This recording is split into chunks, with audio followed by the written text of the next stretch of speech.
Bila acara pelantikan biasanya berlangsung di gedung atau ruang serbaguna, kali ini Gubernur Aceh Nova Iriansyah melantik pengurus Forum Paguyuban Mahasiswa dan Pemuda Aceh Masa Bakti 2020-2023, Senin 1 Februari 2021 malam, di geladak kapal Aceh Hebat 1 dalam pelayarannya ke Pulau Simelu. Dalam sambutan pada pelantikan itu, Gubernur Nova menyebutkan peristiwa tersebut merupakan sejarah baru yang unik sebab kepengurusan sebuah organisasi dilantik di tengah lautan.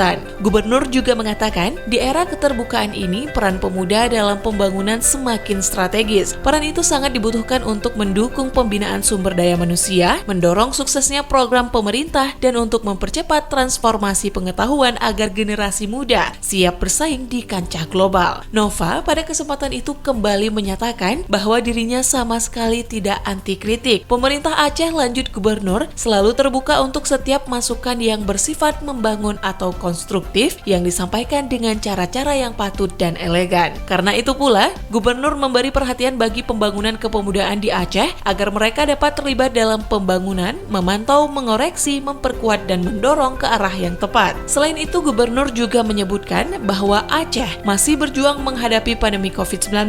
Pemuda dan mahasiswa disebut perlu bergerak bersama, membantu menangani masalah ini, setidaknya turut memberikan edukasi kepada masyarakat agar peduli dengan protokol kesehatan. Terlebih lagi untuk program vaksinasi yang sedang berjalan, pemuda Aceh dituntut ikut turun ke masyarakat untuk mendorong agar program ini berjalan lancar, sehingga vaksinasi itu mencapai target yang kita harapkan.